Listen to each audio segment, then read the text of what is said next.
Hello. Good afternoon, good early evening.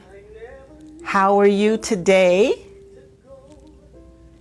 Come right on in. I hope you're stopping in today. This is Sisters at the Well presents Real Talk with Love. And I am Coach Barbara, and I am coming to you from Atlanta, Georgia. And I see Miss Tiffany has joined us already this evening. Hey, honey bunch. How are you? Send me a heart if you're good. If not, call me when you get off. Real Talk with Love. I'm Barbara Perkins, and we have been gathering right here at this metaphoric well for 27 weeks. Oh, thank you, Tiffany. Thank you. 27 weeks. Who would have thought when we started in March?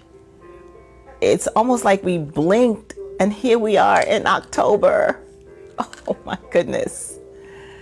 But I am so appreciative of being able to use this platform to connect. You know, as a coach, it's what we do. We connect. And I miss it. I miss getting hugs. I miss giving hugs. So, but this is a way that we can connect every Monday right here for 30 minutes or so. Hi, Linda. Thank you. This is where we show up at this metaphoric well. We have sat here. We have covered so many topics over the 27 weeks.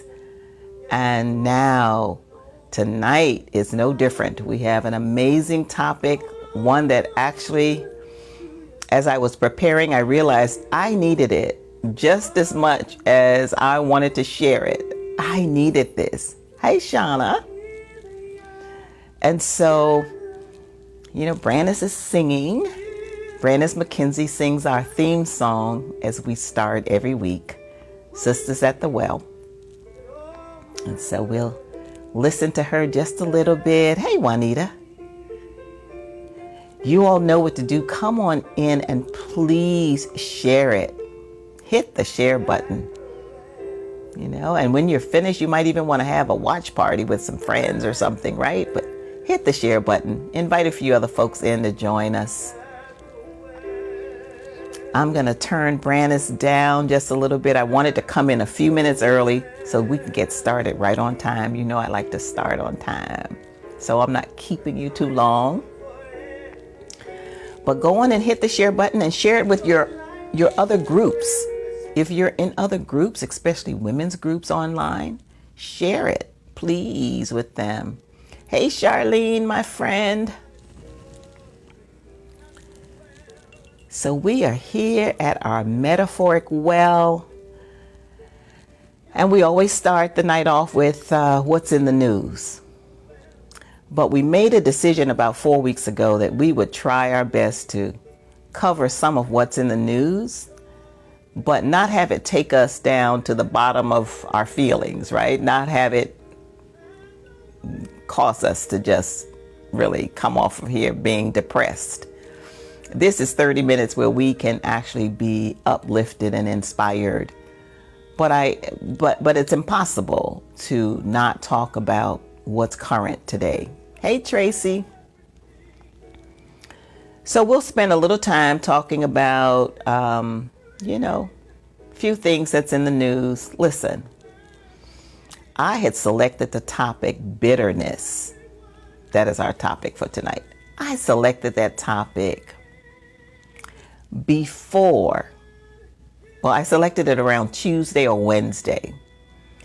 And I think it was Thursday evening when we heard that the President of the United States had contracted COVID, the coronavirus. Hey, Charles. And, you know, I had already selected the topic bitterness, But I'm going to tell you, I'm going to do a little confession. I had to speak to myself sharply because I almost had like a happy dance moment. And that's exactly what I want to talk about tonight, about holding on to things that hurt or anger you or frustrate you to the point where you're almost wishing for somebody else's demise. So I'm not going to talk a lot about that, but it might come up as we chat a little bit over the next 20 minutes, 25 minutes. But bitterness, can really take you there. So, okay, I'm going to get out of that for right now. The news. I'm more interested in talking about families and how they're still struggling. Struggling. It's been since March. But you know what I'm grateful for? I'm hearing more and more stories about how extraordinary these times have been in a positive way. I had a call today from a woman I hadn't spoken to in over a year. Well, maybe almost a year. Just about a year. Because I remember I spoke with her around Thanksgiving. Called her up, sent her an email to reconnect. Because, that's part of this what we've been talking about. Reaching out to people that you haven't spoken to just to check on them, right? So I reached out to this person. We hadn't connected in a long time. And a part of the asking her, how are you doing? And she was very upbeat. I'm good. God is good. He's been good to me. And this is a woman who's a grandmother who is taking care of her son who passed away and left, I think it's 3 children. She's been taking care of the children since 2009 or 10, somewhere around there. And she's a grandmother and she's having to work and just do, incredible things to make ends meet. Well, when the virus hit, she was laid off. And she shared the story about how frightening it was. She said, she was laid off towards the end of March. She didn't know how she was going to pay April's mortgage payment, but she did. And then May, June came, had a really difficult time, but she paid it. And then she said after that, she said, I didn't know what I was going to do, but found out through a friend, having a conversation about, asking a friend for prayer, actually, found out that there was a program that the CARES Act actually helped her. And she is now in a position where her mortgage is being reorganized, lowered payments. She's back at work, but she gave me the details. I certainly won't put all of that in this conversation. But the point I'm making is that people are making a way. They're getting through and others are helping. And people are pulling up from, extraordinary places within themselves, and they're holding on to hope and they're seeing victory. And so, as bad as the news is, we're in the winter months now. We're at the beginning of flu season. We anticipate another surge in the virus. But I think folks are ready. I think our backs are straight. We understand what the government is telling us and not telling us. We've made decisions on how to move forward in our lives and not be paralyzed by this thing. And so, the news is bad. The news is horrible. I can celebrate last week. I told you that a close friend of mine was in the hospital with COVID and not doing well. Well, she is home. Praise God. She is home and doing better. And so there's been some good reports and then there's some scary ones. But my point I'm making is the news is so bad, but it is what we call it. When we stand on our faith and our trust, we realize that, some of this we don't have to worry about because it's going to take care of itself. You know why? Because it's a part of a master plan. And the plan is not being ignored, that there is a higher power. I refer to that power as God. And he knows exactly what we're going through. So be encouraged, be encouraged. The news is crazy. And sometimes I think it's designed to give us anxiety. Hi, AJ and Cody and Della. Sometimes I think the news is designed to give us anxiety and we fall for it. So it's up to us to pull out. So I'm going to say, for those of you who have family members who may be really going through a hard time right now, call them up. Call them up. Give them a word of encouragement. Shed some light. Find something good to share. Pack up a little box and send them something. Whatever it is, just send them something. Send a card. Write a note.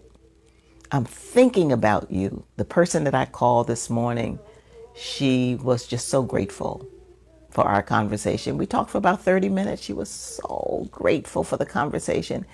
It not only blessed her, I'm telling you, the call blessed me so that I'm sharing it with you. So that's it. That's our update. That's our news. Our news is, guess what?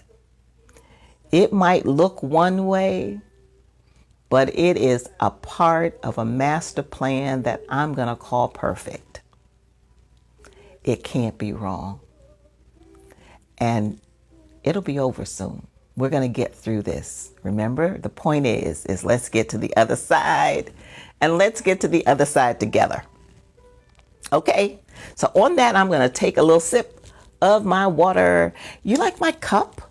Isn't that a beautiful cup? It's all queens, all African queens. I can't give you this one. This was a gift to me. So, okay, you're all in. Can you please hit the share button? Have you all shared it yet? We're going to talk about bitterness. We're going to talk about actually how to eradicate bitterness. Listen, when I started making notes for this, it was difficult. It was difficult. Let me tell you why. So this is my second confession tonight. It was difficult because I used myself as the evidence of how old hurt, anger, unforgiveness, how those things get stuck inside. And sometimes we pretend it's not there. Hey, Nisi. Hey, Maruka and Renee. So yeah, I was making notes for this, and I realized that some of my own stuff started coming up. That in fact, there were places in my life where I had gone through challenges, things that frustrated me. It's so easy to be offended these days, right? I don't know about you, but sometimes I'm extra sensitive about things. I'm working on that though. And you have to really speak to yourself. I know sometimes I'm so extra hypersensitive that I've made it a practice. Whenever I feel that sensitivity, when I feel like something is offending me or about to offend me, or I don't like the way this is going, I have this little thing. Let me tell you what I used to do. And now it's just automatic. But what I used to do, if I was finding myself feeling offended or getting angry about something, I would take this middle finger, especially if I was in a meeting or something, and I would put this middle finger right here and just press. And I called it the pause button. Like, slow your roll, Barbara. Don't pop off at the mouth. Don't react. Respond. This is what I used to do. And I had to physically do that for myself, like press it hard when I was feeling that emotion coming up. Well, now I've done it so much that when I begin to feel offended by something or sensitive to something, I usually get quiet, stop, slow myself down, right? So that I'm not reacting. But when I do respond, it's a response as opposed to a reaction. And that has helped me. But as I was preparing for this, I started feeling or identifying within myself old hurt, old wounds, if you will, places where I hadn't quite forgiven all the way. Hey, Juanita. Hey, Carmen. And when I realized, I had to really put my notes down and think about it and say, wait a minute, I thought that was over. I thought I had done that, had gone through all that already. But the truth is forgiveness, right, is something that we have to do every day. We have to have some intention about what we're holding on to almost every day. Even if the thing isn't big, but it's waking up in the morning with a set mind on not holding on to old hurt, past hurt. I'm really not talking about forgetting things that happened to you. Because quite honestly, when people say, oh, forgive and forget, I personally don't believe that we forget on our own. I think that it's possible because God knows I've had some hurt in my past. However, and I don't think about them every day, but I know that it took a lot of work and years to the point where my mind had to be transformed so that I didn't dwell on it or think about it every day, right? But slowing myself down, hitting that pause button, that invisible pause button, was very important to my daily practice, which got me through places when I felt, it was hurt that you wouldn't get over, that you wouldn't come through. It's really hard to do, but it's possible. Hi, Erica. It's very possible.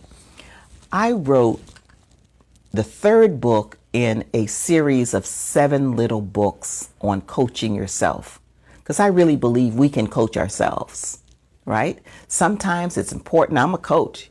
Sometimes it's important to have a thinking partner so you can, think with someone and get yourself to a point where you're on the right track. But I really believe we can coach ourselves. I'm coaching myself every day. And I still have a coach, right? So when I wrote this series of 7 little books on coaching yourself, the third book in the series was called Betrayal. See that? I'm going to take my pen out. It was called Betrayal.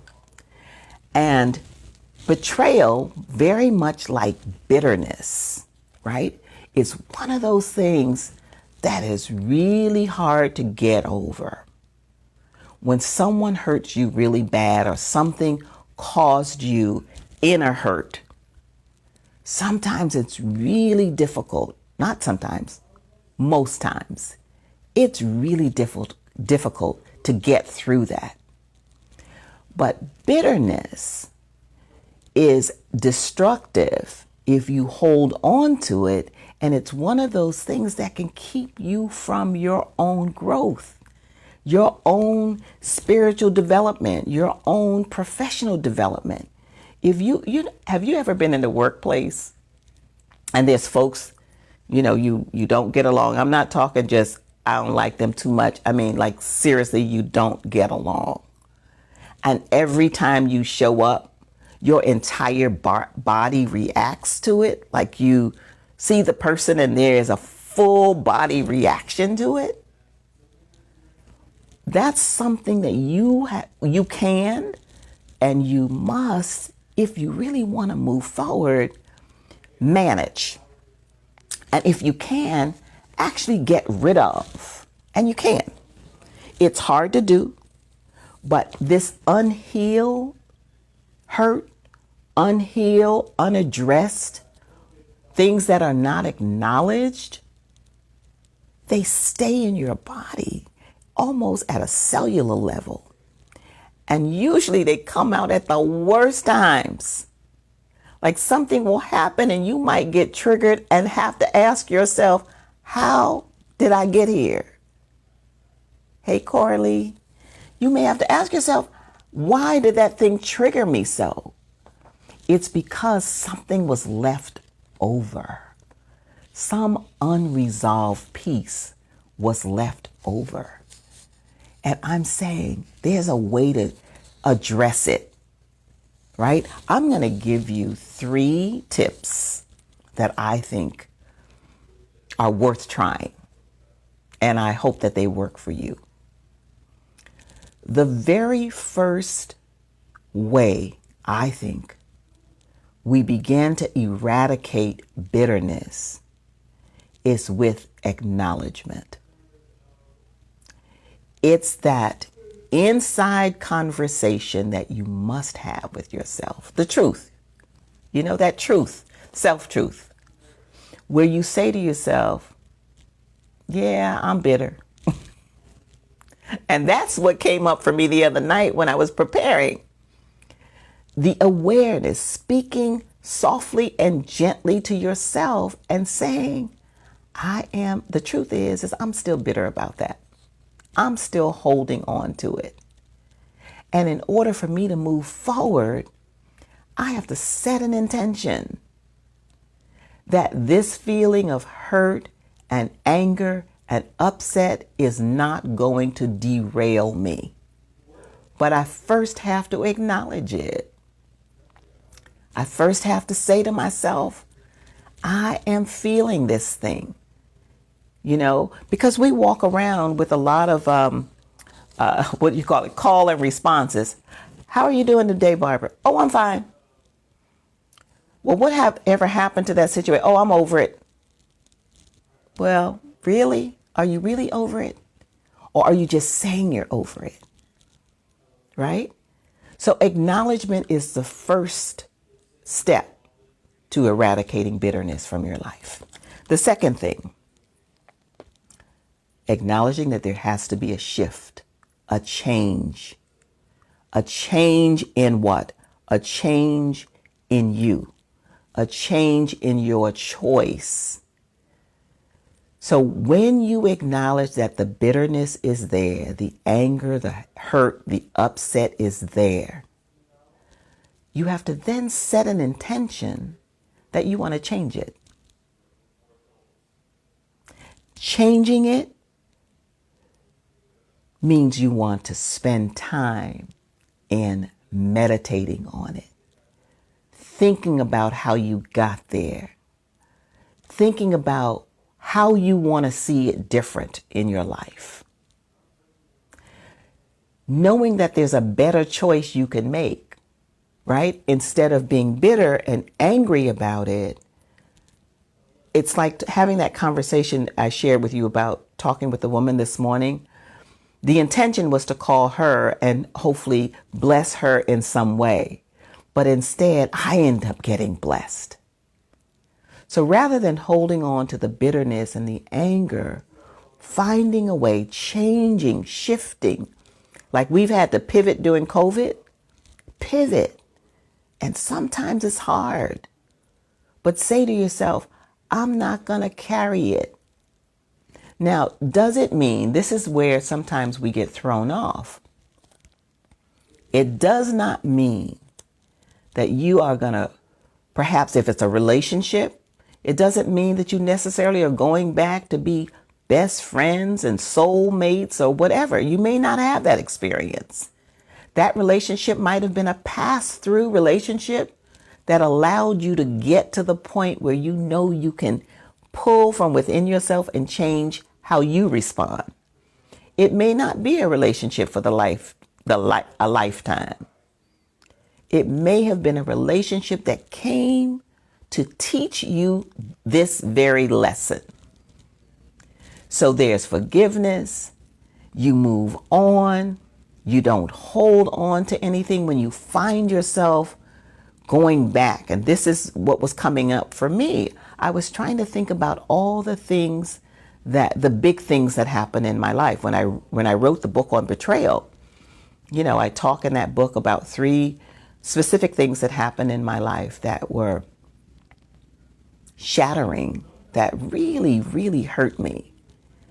But I wrote about how I made a different choice and decided that I was going to put love on top of it. I was going to make sure that I heal me, because we can't change someone else, but we can influence someone else's change by the way we respond. Is this resonating with you? Throw up hearts if any of this is resonating with you.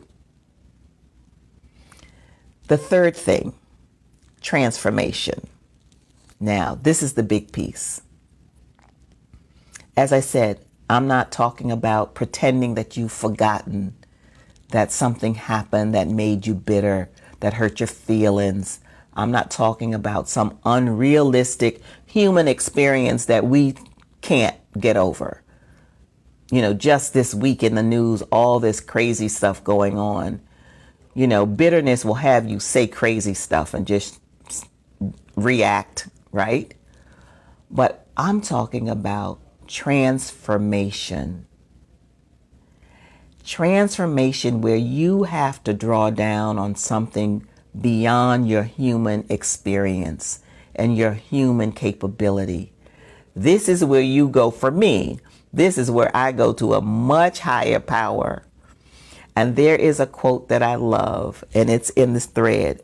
Do not conform to the pattern of this world, but be transformed by the renewing of your mind. Then you will be able to test and approve what God's will is, His good, pleasing, and perfect will. See, I needed help. So that was where I went. I knew that my mind needed to be transformed, to get rid of bitterness, to get rid of unforgiveness, to release the hurt and the pain that I felt was levied towards me. I had to do something really, really, really different, right? So I had to dig in deep and say, I can't do this by myself. And create for myself a practice of speaking the truth about what I was feeling and then asking for help. Right? Yes, Carmen. Renewing of my mind. That is beyond what we can do for ourselves. Let me give you a few other points. So those are the 3 main things that I think you can do to test out this thing of eradicating bitterness from your life, because it will only eat you up from the inside out. Here's a few other things that I want you to remember. And there's 7 little sentences. The first one, love can't flow where bitterness resides. If you are bitter, when love comes around, bitterness will overshadow the love at some point. Have you ever been around people who are just happy? They're happy all the time. It is so contagious. I want to be that person, but not fake, like real, coming from the inside. And that happens when you set your intention. The second one, be the friend that you want to have. Be that friend that you want to have. You know, when we talk about, because we hold our friends to a high standard, right? We expect our friends to understand everything about us. When we feel good, when we don't feel good, when we like something, when we changed our mind, we liked it yesterday, but we don't like it today. We want our friends to understand, and we want them to be sensitive to it, right? Be that friend. Be that friend that you want to have. Be sensitive, be understanding. Accept people for where they are. If they change their minds and it's an inconvenience to you, they have the right to do that. Allow them to change their minds, because you're going to have your time when you want to change yours. And it's important to be able to accept that and stand in acceptance. Even if you have to give yourself a timeout, right? Sometimes when our friends make decisions that we don't think is the decision we want them to make, we get an upset, and then, we want to put on them what we think.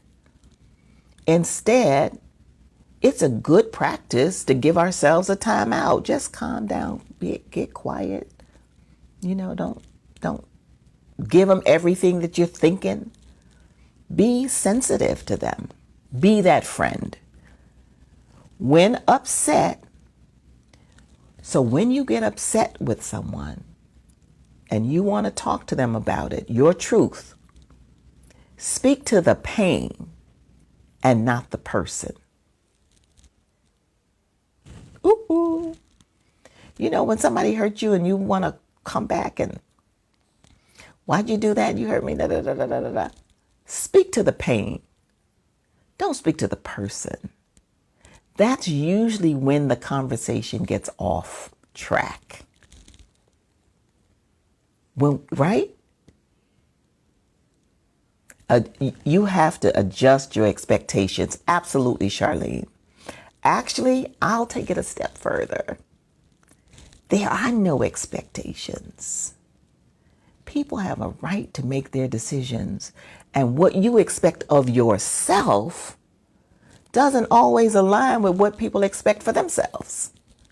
So it's acceptance that we want to be in. There's room.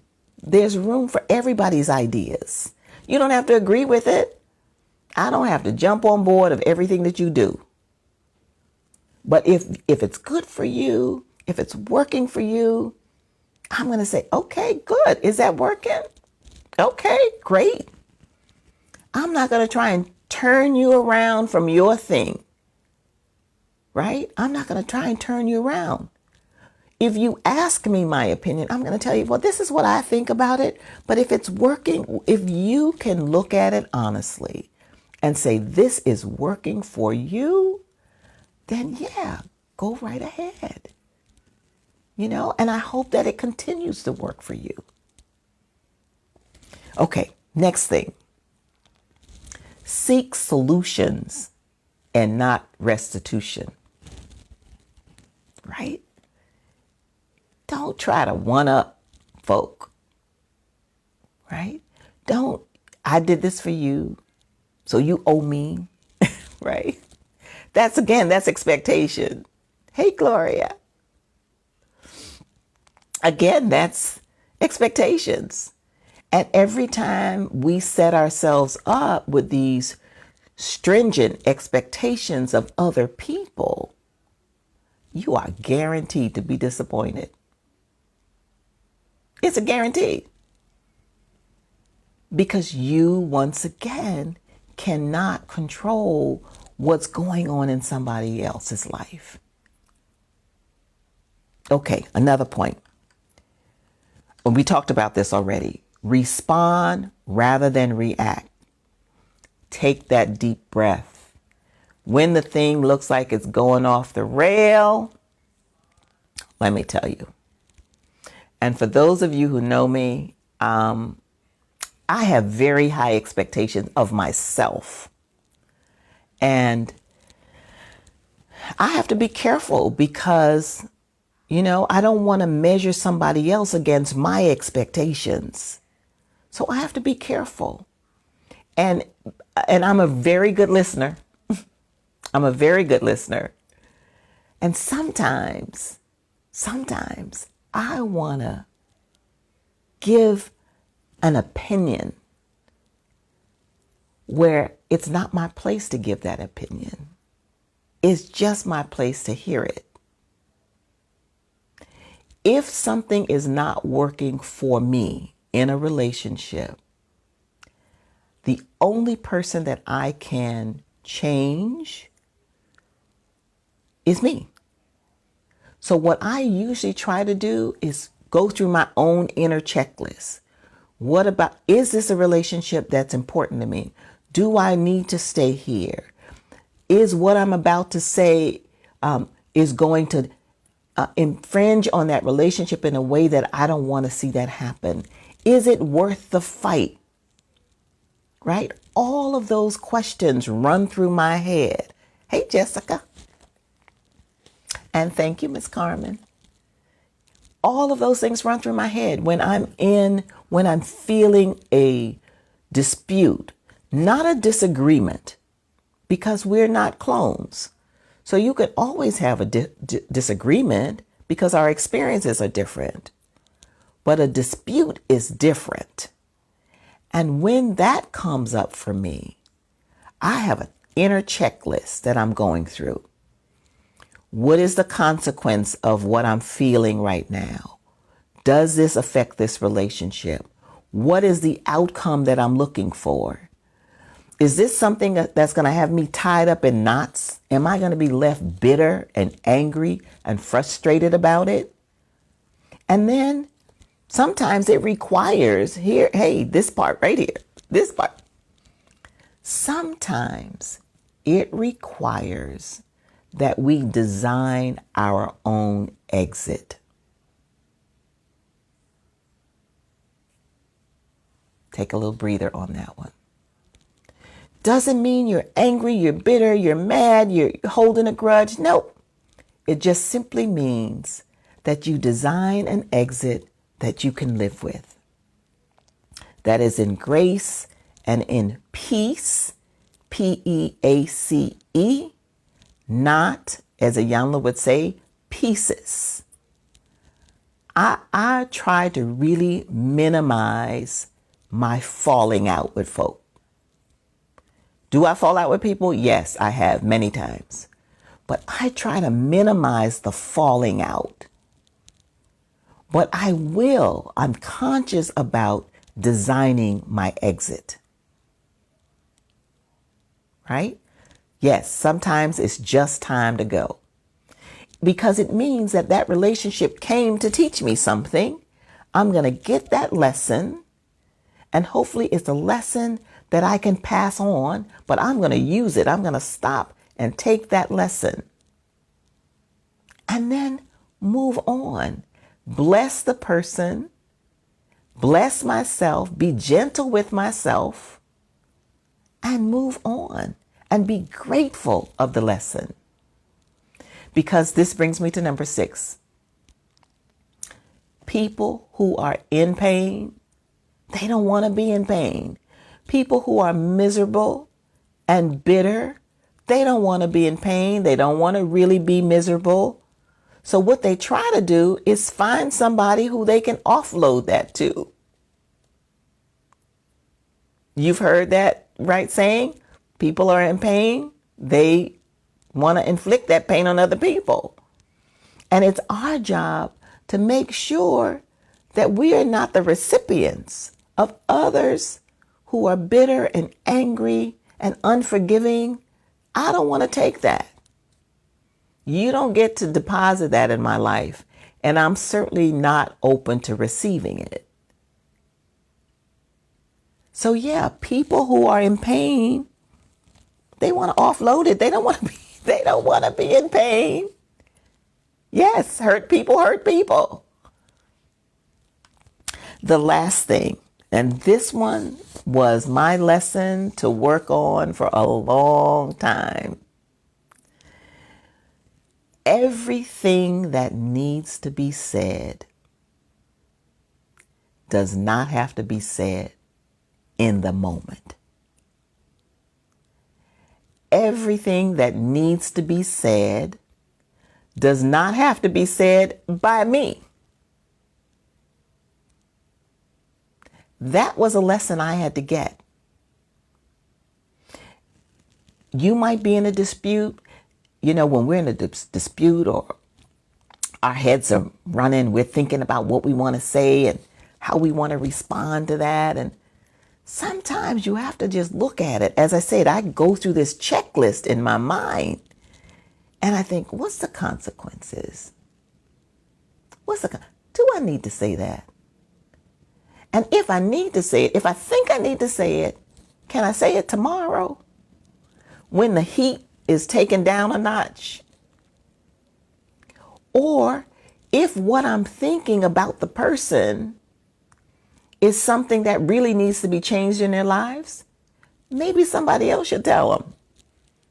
It doesn't have to be me. Especially if my telling them has a consequence that I don't want to live with. So that one is really important.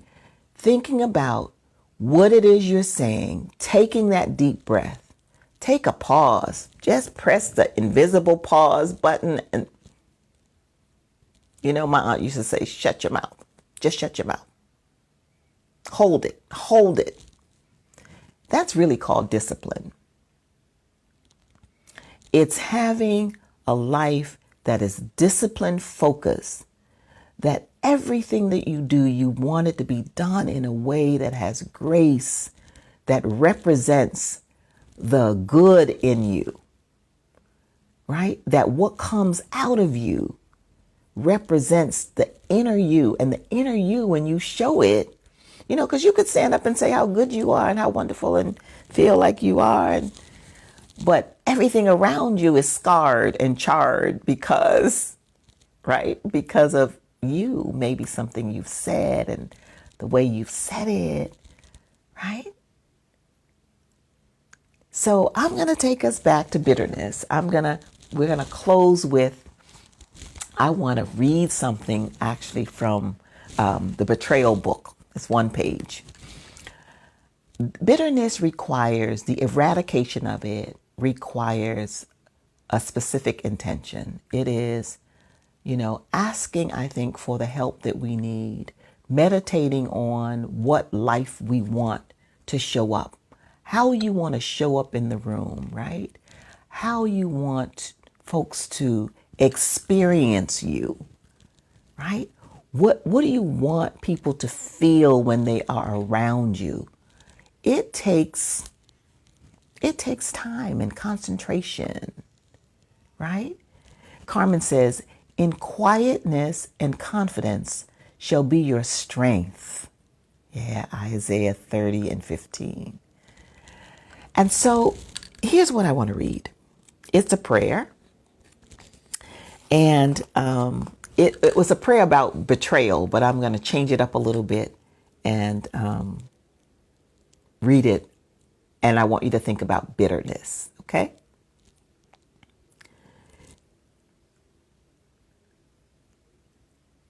Dear God, you know each, it says reader, you know each person listening.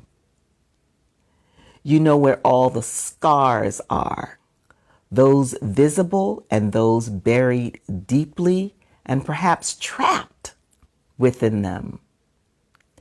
I'm standing today as an intercessor for your beloved ones.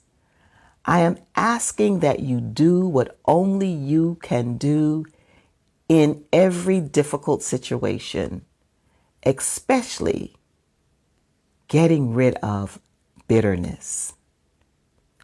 Send your army of search angels to find any traces of hurt and pain and suffering caused by betrayal and bring them to you. Free your sons and daughters today. Lift the heavy burden associated with betrayal and bitterness that is impacting their lives and getting in the way of their peace and their joy. Dear God, you are a God of your word, and I am trusting you to act on each specific circumstance. I know you only want the best for us. So I close this prayer simply by saying, thank you for hearing it. Thank you for releasing us from bitterness. Thank you for the shift that is already happening. And thank you for the transformation that you promised. And so it is, now and forever. Amen. That's my prayer for you. I love you on purpose. Remember, I'm writing the 4th book in this series, and it's on survival. The title of the book is Coaching Yourself on Survival, Awakened by a Pandemic. And I invited some of you to send your stories in. I want to put a few of your stories in the book. So for those who have said yes, reach out to me if I haven't reached out to you yet. Thank you for coming in. I love you all with such juiciness. Miss you. Looking forward to when we can hug again. And for now, we just do virtual hugs. So you're showing up here and being with me for these 30 minutes was my big virtual hug from you. Thank you so much. Have a good rest of your evening and enjoy the rest of your week. God bless you. Bye-bye.